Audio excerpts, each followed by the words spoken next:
Hello everyone, today we have new video review, and as you can see this time we are going to talk about fresh release from Miniart. It's a 1/35 scale kit which copies T-34 and it's modification 1960, so it's a quite interesting kit. And note that we have here a version without interior, so you will get I would say a bit easier build and less parts, so some modders will be happy to hear it, and that's why I decided to take a closer look together with you. So first of all, you can notice that box size is standard for this brand. Here is comparison with my hand, and we have quite nice box art here, so it's quite, I would say, recognizable. And it's a shame that Miniart does not release this as posters, because it would be cool to put such picture on your wall. And of course we have a kit number here, so it's 37089, and now we can take a closer look at the box.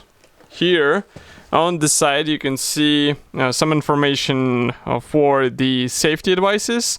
Also we have age recommendation, and here we have address of the manufacturer. On the opposite side you will find 5 marking options, so here they are. These are, I would say, quite colorful ones, if you know what I mean, but this camouflage is actually quite interesting, so we will check it once we will be looking into the manual.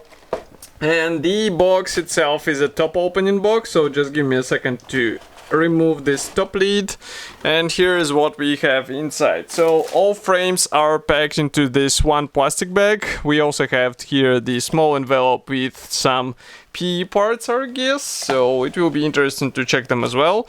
But first I have to open it, so here I will need scissors, because otherwise it will be almost impossible to get all the parts out of the bag.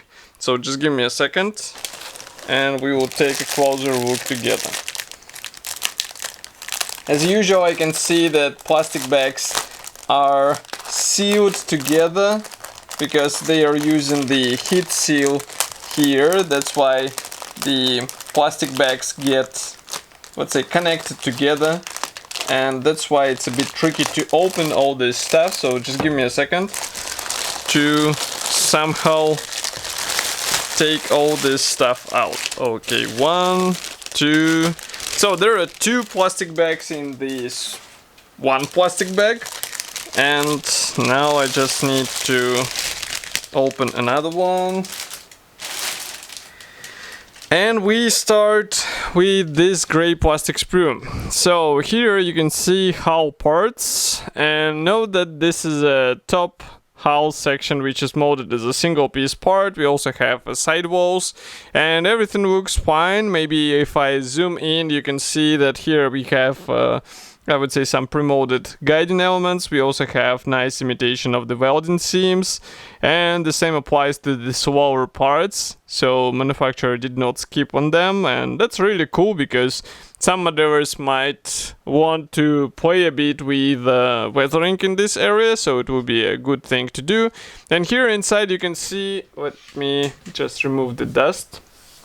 So here inside you can see a lot of dots in this top hull cover. That's because we will have to drill holes for all external accessories and tools, so do not forget to do this, because otherwise it will be a bit tricky to position everything in the right spot. So pay attention to that and definitely try not to overlook this. Next we continue with another gray plastic sprue. So this one is dedicated to the turret parts, and here parts division should be familiar to you if you saw previous T-34 releases. Note that we have the separate top armor panel. We have also this interior inserts, but obviously they will not be handy in our kit. I mean, they will be used, but they won't do anything because we do not get a fully detailed interior here. Next we continue with small sprues, and here we have, I would say, set of identical plastic sprues. So we have 4 sprues of this type. These are actually the suspension parts, so I will show you only one frame because there is no need to show the same stuff over and over. So just give me a second. Here it is. We have suspension parts, and you might be surprised that we also have some internal elements, but well, it's like this on these kits, and that's why you will have to assemble all this stuff carefully. And now just give me a second. So next we can move on to the track parts. Just give me a second to take them. And surprisingly here they're not packed into the separate plastic bag just like in any other Miniart kit. Here we get them packed together with other sprues, so just give me a sec to take them out and pick up one track sprue so that I can show you what we actually get here. Well, actually we have two types of tracks, as you can guess, just like on the Rio track, so I mean Rio tank, and here you can see them. If I flip it over, you'll understand what is the main difference, because here we have these teeth and here we have the plain section of the track, but both, as I said before, they look really cool, and maybe if I will bring it closer, it will show you some custom marks here, which is also a great thing to have on the tracks. And obviously such thing is better than a typical vinyl offering, so I guess some others will be happy to see such addition out of the box. Next we continue with fuel drums. So here they are, two sprues, and parts design I would say quite predictable, so there is nothing surprising. And if I flip it over here, you can check what we have from the opposite side. We have guiding pins inside, so it will be easy to combine this stuff together. Next we continue with another small plastic sprue. This one is dedicated to mainly external elements, so we have here a machine gun cupola and also some air vents for the engine bay. Again, everything looks fine, and it's just a matter of careful installation on your model. Next we have more of the turret parts, and that's actually the missing top panel for the turret. We also have separate hatches which can be positioned open on this model. It might be handy in order to place the figure. As you remember, we do not have a fully detailed interior, so definitely you won't be able to show anything inside, but as you can see we still have some internal features copied, because basically this set is based on the interior version of T-34. Next we continue with more fuel tanks which are molded on 3 sprues. So here you can see that we have 2 halves for each. We have special clamps for these fuel tanks, and of course inside you will find these guiding elements which will help you with alignment, so it won't be difficult to combine everything together. Next we continue with 2 identical sprues dedicated to this set of parts. So here we have hooks or loops for towing cables. We also have hooks for towing cables. We have exhaust covers, and everything looks fine just like on the previous sprue. We have guiding elements here, which is also a helpful thing because you won't have to do a guesswork trying to understand where to install these exhaust covers. They just go where they should.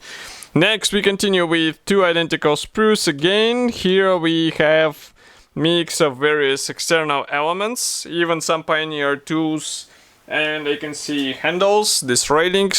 Some others actually replace them with metal wire, so it's up to you whether you would like to do so, but obviously with metal wire you will be able to replicate some damage, maybe bent parts. Next we continue with a bigger plastic sprue. So here we have some of the internal inserts, and yes, you will have to install them because they will be used in order to provide necessary rigidness for the whole structure. We also have some Pioneer tools and handles, and all this stuff will be used as far as I remember, even this suspension columns which you can see here. And if I flip it over here, you can see that we have some guiding elements again. Next we continue with a bigger plastic frame. So here we have more of the hull parts. So you can notice this lower hull section. We also have the top panel for the engine bay. We have separate hatches, and by the way, for the hatch I can show you the custom surface. It looks quite convincing, so it would be a shame not to play with some weathering here. Do not be surprised with this hole here, because it will be the engine bay mesh will be replicated with PE parts. It's not replicated with pre-molded plastic, so be ready for that. That's definitely not an easy task for a beginner, and there is no like point to hide it, so be ready for this thing. Next, I'm opening a plastic bag with clear plastic sprue and also with decals. So here is the decals sheet. Let's zoom in. It comes from Decograph, so you shouldn't be worried about any quality issues. It's just a matter of careful application on your model and you'll be good to go. And of course, some of these digits you can replicate them with a sharp brush or maybe some masks and airbrush, and it will be a bit more convincing appearance. As for the clear sprue, here we have periscopes, lenses for headlamps and taillights, and molding quality looks fine, but there are no masks provided in this kit, just like in any other Miniart kit, so be ready for that. Next, we continue with a small envelope with PE parts, and PE fret is surprisingly big considering the fact that we do not have any interior parts here. Still, we get a lot of things here, and they will go on the external surfaces. By the way, here you can see this large mesh, which will be used for the engine bay area. But that's not all. There was another plastic bag which is dedicated to the road wheels. I guess it is dependent on the choice of the tank version. So basically Miniart combines different bags together and it lets them to get a specific version of the tank. So now I'm opening one here. For example, you can see tensioners which will have to be combined together. We have guiding elements here, and if I flip it over here you can check it from the opposite side. Next we continue with another thin sprue, so just give me a sec. So here we have handles and spare tracks, again small sprues, so try not to lose it, and there are several sprues of this type, so you will have to use them all. Next I'm trying to remove another sprue, so it's really tight fitment and a lot of small sprues, just like, I mean, if you've had a, let's say, previous build with Miniart, you will understand what I'm talking about. And here we have a main barrel which is molded as a single piece part, also with some internal parts which will go into the turret. But that's really cool that we have actually a one piece barrel. You won't have to worry about any additional issues. And next we continue with, again, few tanks, but I'm not sure if they will be used in this particular version, but as you can see they're provided in the package. And next we have also the drivetrain parts, so just give me a second. It means road wheels. Road wheels are molded as a single piece parts together with rubber bandages, so here they are. And as you can see, they look quite nice, but obviously you will have to be careful while painting all this stuff. On some parts you can see the flash here in these holes, so not all wheels are as clean as the ones I show you.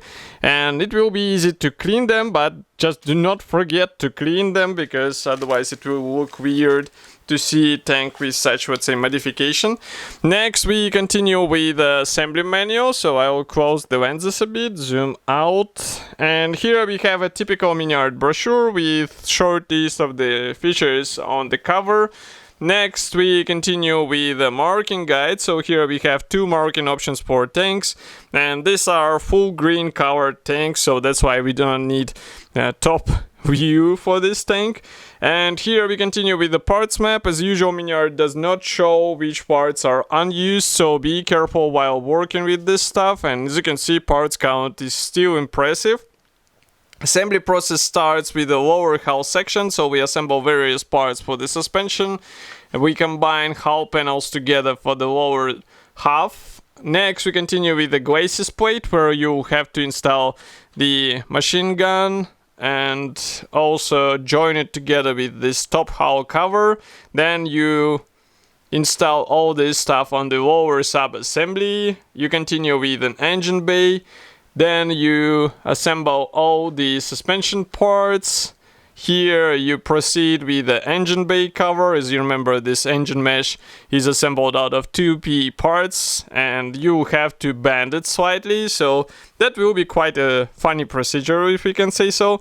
Next we continue with the driver's hatch. Also we assemble the spare tracks, which will be placed on the glacis plate. By the way, obviously you can open the hatch if you would like to.